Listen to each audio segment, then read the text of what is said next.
Today on Nova Legends podcast, I have Yorktown coach Hannah Davis, who has her Patriots once again back in the state quarterfinals. Coach, great to see you. Congratulations. Thank you so much. Of course. Well, just to remind people, Yorktown just won a state championship in 22, Chandler's senior year. Amazing team. I think at least 6 or 7 Division One players, one of which, Reese Montgomery, is still playing with you today. You guys are on a 9-game winning streak now. You're a 15-3 record in total. You won the Liberty District in the northern region, and you host Robinson at Yorktown on Tuesday with a chance to go to the semis, and I believe it's in Richmond this year. Did I get all that right, Coach? You did. That's correct. Yes. Yeah. So first of all, how does it feel to be back in the state quarters? So you had such a historic team. They were such an amazing team. And then the year after they were good, but Madison was able to get by you in the semis, I believe, that year. And then Mhm. last year was maybe a little bit of a rebuilding year, which is understandable. Does it feel really good and feel different to be really back in the mix and back on top again? I mean, yeah, it feels great. It's always competitive teams at Yorktown. But it's been really cool to watch this team grow and develop and mesh throughout the season. And they've really earned and worked for this spot. Obviously, they're a very, very talented team, and I knew that from the start. They really gelled like right in the first couple weeks. We were so impressed. Like we went to some pasta dinners, and they were just, such great friends. And we were like, this is going to be a really special team. We knew it from the beginning. Um, and then we had some injuries, and we lost to Langley. That was kind of a turning point for us in the season where we were like, that really stunk. Like we could go two ways from here. Like we could, continue to kind of go up and down, or we can be like, this is not going to happen anymore. We're not going to let teams put us in this situation. And they haven't looked back. That's kind of when we started I think that was when we started our 9-game win streak. Yeah. Well, it's interesting because the teams that are still alive on the boys' side, Herndon, great team, but they Oh, had it's several phenomenal. losses this year. Mhm. Robinson boys, they lost a lot of games early, but they've been on a roll. Um, South County had for the girls had some losses, a couple losses as well. Losing during a regular season is not always the worst thing for a coach. Is that right? Definitely not. I try to coaches have some say in the team schedule. And I always try to schedule difficult, good teams throughout the season. We always end up getting South County like first game of the season, and that's always a really good test because it kind of puts you on the map and gives you a sense of what do you need to work on for the season. Obviously, every team is different, and high school is so different than club, but it's also figuring out like how do we play together. We have this group of phenomenally talented individual players who can play all these different positions. And um, it's been really cool to watch them figure out what their roles are on the team and the selflessness of so many players that are like, well, I typically play the 6 on my club team, or I typically play center back, but I can play the 8, or I can play the 9, I can play outside back. Um, they're just so willing to play wherever they need us, wherever we need them to play, which is really great. I feel like in club, it's so honed on specific positions and technical and tactical ability, but on high school, I think it's a lot more physical, it's a lot more strategic things. And this team is just so willing to do whatever it takes, which is really cool. Yeah. What about their personality? Now, the 22 team, that was a team of strong personalities, very flamboyant. Uh, they left an impression on you because not only did they play really well, they would smile, they would wink at photographers. They were something else. Yeah. They were an amazing team, but it's a team you never forget about them because they were just so unique. Mhm. What about this team? How would you describe their personality? They're more, I mean, they have more of a silent, like competitive nature, I would say. They definitely talk on the field, and they're very, um, silly off the field. They all get along, and but it's more like a silent, I'm gonna lull you to sleep and then score 3 on you. And it's more of like just quiet confidence, I would say. I think they know I think they've always known that they've got potential from the beginning of the season. Like you said, the losses give you a lot more to learn from and figure out what you need to do to win earlier in the season and throughout the season. And it's great to have tests like that Madison game. We learned a lot from that game. And you can just see from the personalities that um, we talk about what did we learn from that game. Even when we win, like what are some, we're continuing to get better, and they're so good at being competitive, but not being so hard on themselves and just hyper focusing on those things that we could do better. We have a conversation about it and we work in practice that week to try to get better. But I would say I would describe this team as more of a quiet confidence. Yeah, I would think any team would be in comparison to that team quiet. My guess, the because that was quite a team, and they were amazing. And this team is a rightful heir, and hopefully continue to do great things for you. One of the bridges to that team is Reese Montgomery. Her sister Shay is playing at Georgetown, doing quite well. Hmm. And Reese got hurt her sophomore year, and last year didn't play. She's just trying to work on her college Right. options. But she's back. How has she changed as a player in 3 years? So I would say, obviously, she was an incredible player freshman year and still an incredible player today. But I think she's matured so much as a player and a person. She's always been mature, but I think it's evident in her style of play. She's so unselfish. Like she's obviously got, I think, 22 goals this season, but she also has, I think, 14 assists. Um, which just shows that she can score when we need her to score, but she is also the first one to be looking to distribute to her teammates, which I think just shows how mature and like incredible of a player that she is. And she has really turned into a great leader for us. She's one of the four team captains, which I know you interviewed earlier this season. Um, They're great. and she leads more by example. You can hear her on the field. She's very confident in herself and her teammates. She's always so positive, and she's um, always the first person to say, at halftime, we need to be better about getting winning those 50-50s, and I need to be better about that too. So she's not a captain and a senior that tries to blame other people, or she's always the first person like, I need to be better about this. This is something we can do better. So she likes to take the lead with giving constructive feedback, but also about herself too. Yeah, it's an amazing. I don't you rarely see a player have so many winning goals and winning assists in a 3 or 4 week span. It's really unbelievable how productive she's been Yeah, lately. And you're right, and definitely she scores because you need it sometimes, but she also assists. One player I wanted to highlight real quickly, and I want to talk about you a little bit, is Quincy. Now she's somebody who scored a lot of goals her sophomore year, and I remember this because I would post them, and they were always golazos. They were like turnaround goals over the goalie's head. It was yeah, crazy. Last year she seemed to be a little bit quieter. I didn't see a lot of goals from her. And this year she seems back again, and she seems like she's Quincy. She's having fun. She's smiling. How about yeah. her? How about her development?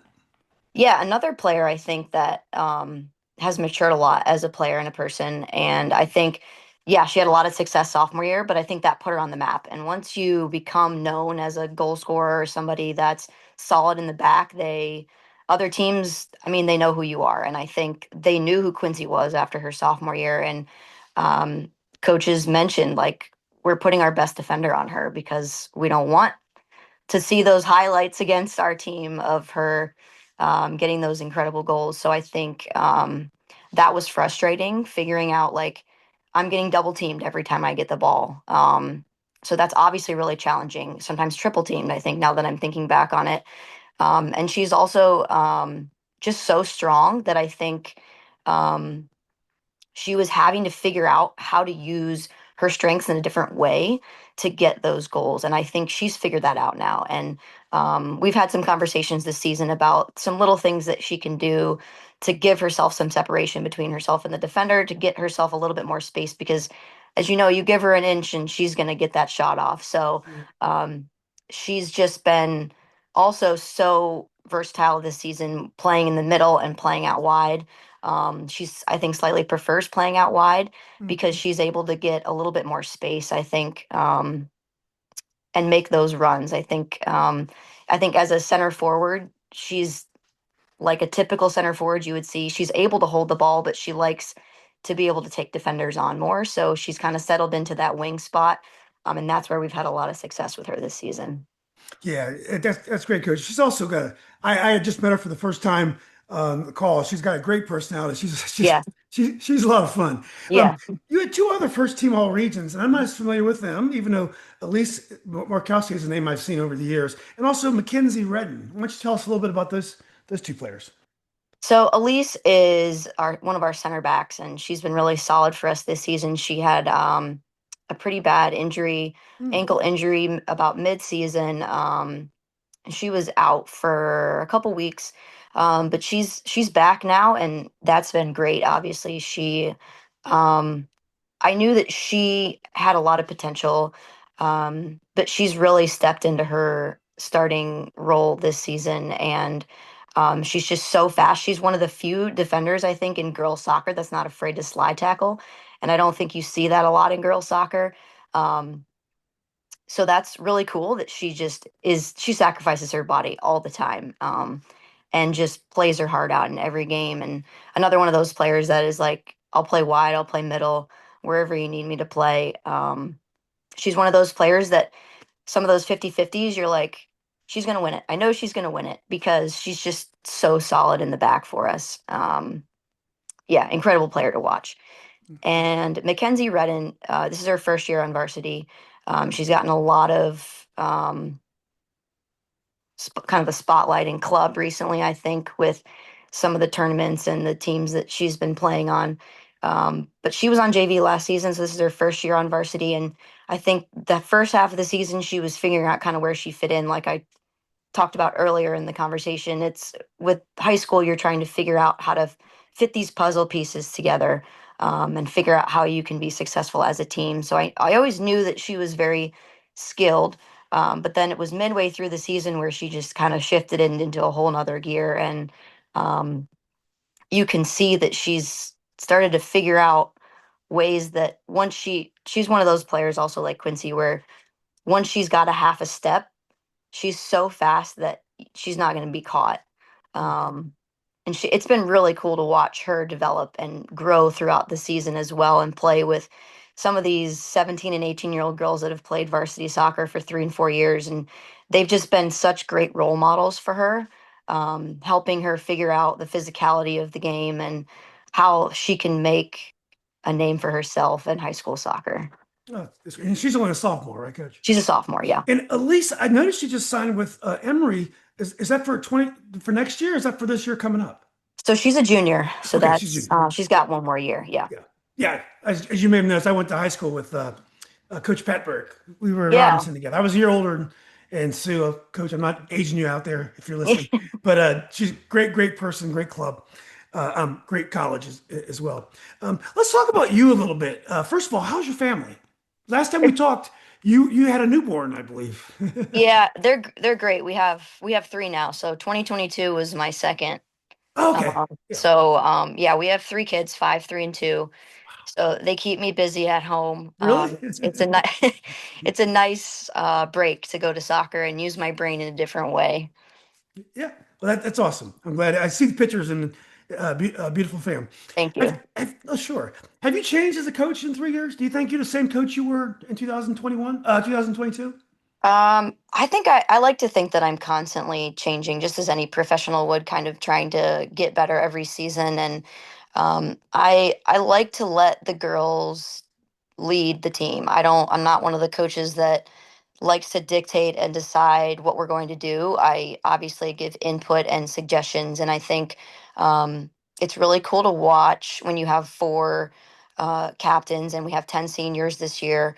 So when you have a senior heavy team with such experience and ability, it's really cool to watch them also be really great leaders. And I think they have also learned a lot of skills that will help them just as people and moving forward in college and life. Um, because obviously, good leaders aren't just on the soccer field, but you learn a lot of lessons that will help you later in life. And like, for example, formation, we typically play a 4-3-3, and I always suggest, well, do you guys want to try 3-5-2, or would you like to play 4-4-2?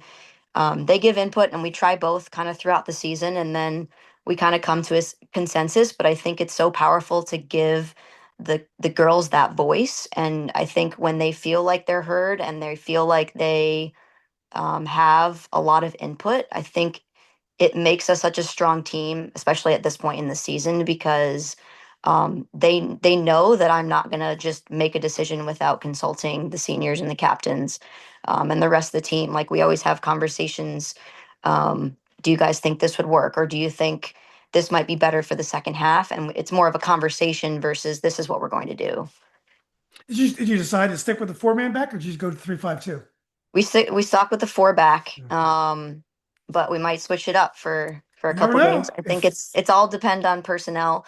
Yeah, Obviously, Robinson's got some pretty good threats, some really talented players. So we'll see what we do to match up with them next week or this week, exactly. And I you guess. probably don't trust me very much as a No, I'm not going to reveal all our secrets right exactly. now. Yeah, you might accuse me of being a spy. Yeah, It's funny because I'm a 4-3-3 person. I just love it, and I see so many three-man backs in the game in high school. I mean, I'd say probably more than half the teams play three or five-man back now, yeah. and it does change the type of soccer you can play, but it does create problems for the other team, and so it is interesting. Well, let's get to some of the big games this year. The first big game was against WNL district final. What was it like to coach against Coach Mike? It's been cool to coach against Coach Mike. He's a great coach, great guy. I respect him a lot. He has so much knowledge and experience. Definitely learned from him, even coaching against him. Just some of the strategies that he uses, and the different formations and where he plays his players. So it was cool to coach. We've played against each other 3 times now, and it's been interesting to watch him just from the other side of the field and just watch some of his strategies. I definitely learned from him. I know that he watches a lot of film. He thinks and does a lot of strategic things throughout the game and after the game. So it's been a really cool, friendly rivalry that has developed between us, I think. Yeah, yes, it's always going to be a rivalry when you're a WNL coach and you're playing against uh, Always, yeah. Yorktown. When he was the assistant for Carlos, they're both great coaches, but they see the game so differently. So differently. And I'm not there as much, but Chandler got a great sense of the coaches, and I think it's great for Mike to be a head high school coach. Yeah, It's different than being a club coach because in high school it's results. It's not about development, even though you want your girls to develop into great players and great young women as well. But let's go. How important to you is to win district titles on the way to? I mean, I think you won the regular season, yes, and you won the in the tournament against WNL. Is that vital? I mean, where does that rank on your progression into the state playoffs? Uh, to me, it doesn't mean anything. I think it's bragging rights. I think it Mhm. means more to the girls. They definitely wanted to take that title back because WNL beat us last year in district finals. I think they actually beat us both times, regular season and in districts. Um, I think it gives them more confidence. So I guess as a coach, that would be my argument. Would be that it's more of a confidence booster. But I mean, it goes on the banner, so it's like bragging rights, and they can think back and say we were district champs, regional champs, which is cool. But I think, as you kind of talked about previously, you learn so much more from losses than you do from wins. Um, we were undefeated in that 2019 run that we made. I think we had one tie, and I think it was WNL, which you can do. Obviously, you can go undefeated and win states, but I think it's really rare to do that. Um, so I would definitely put more emphasis on the development and the kind of cohesion of the team over the titles. Yeah. Well, let's talk about the Oakton game because that was an elimination game. Yeah, Oakton's a team in 22. Shea put one by the goalkeeper late, and that game was tight. that was really tight. Yeah, It was tight, and lose that game, and it's all over. right. And that was a good Oakton team. This year's Oakton team, they lost a lot of players from last year. They lost Avery and a whole bunch of Alexandria Brum, and I really liked that team last year. And their coach was really sharp. I can't think of his name. This year, they struggled all year, and then all of a sudden, late in the season, they were on a roll, and Yeah. they were all of a sudden going to be a threat. And I had a feeling this was going to be a tough game. What happened to Oakton this year? How were they able to turn it around? If you know, and tell us about that game. I'm not really sure how they were able to turn it around, but I definitely, I mean, when you look at their record, they're kind of up and down. I think they were like 9-6 or something like that.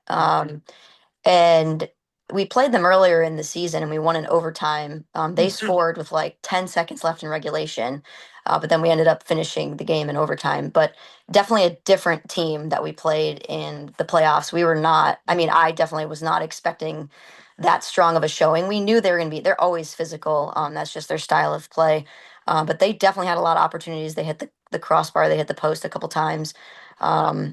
But our goalie, Elena Schultz, she just, like phenomenal the last since I mean she's been solid for us all season, but playoffs she's been incredible. I was looking back at some of the video and the pictures that people got, and just some of the saves that she's making is part of what's keeping us in these games. And her competitive nature and ability to position herself to get some of those shots definitely helped us keep us in that Oakton game. um, I think if she wasn't in the position that she was and the game IQ that she has, she knew. She was like, I knew it was going to hit the post, or I knew I had it covered.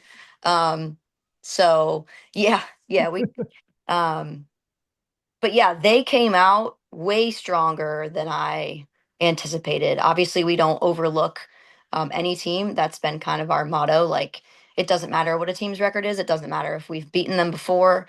We're going to come out and play our game and set the tone.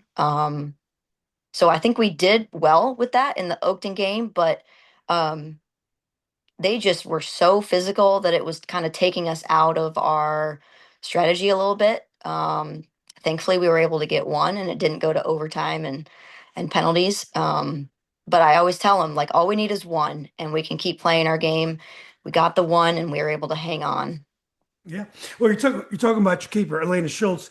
I don't know if you can win a state championship without a great keeper, at least a very good keeper, because there's going to be a time along that road where that keeper is going to have to save you.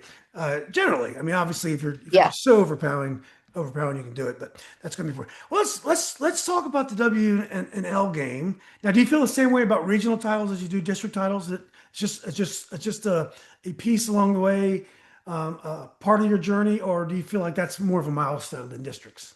Um, I'm not sure how I think about that. Districts actually might mean more to the girls just because of the WNL rivalry. Mhm. Um, in regionals, obviously, we know there's a lot of great teams in the region.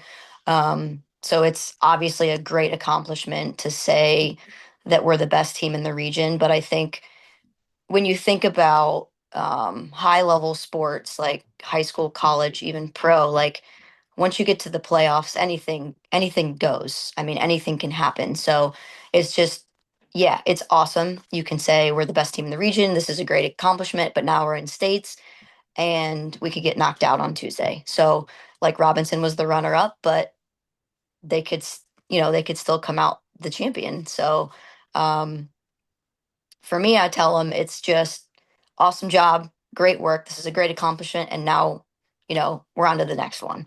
So we can't get too cocky as we move forward here. We've got hopefully 3 more games, but I know that Robinson team. I've watched some tape, and I've looked at some of their individual players. I know they have a lot of skill.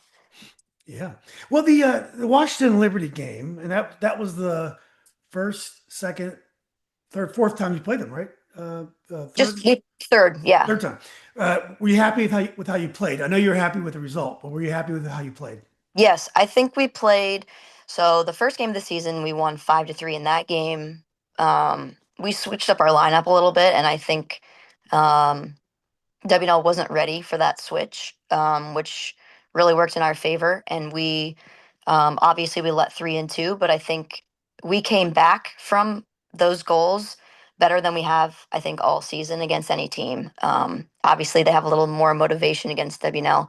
Mhm. But then in district finals, um, I was happy with how they played, and I we went up 2-0 against WNL, and um, they switched up their lineup, I think, to get some goals, and they were able to get one in. Um, but overall, I was really happy with how we played all three games. I'll forget.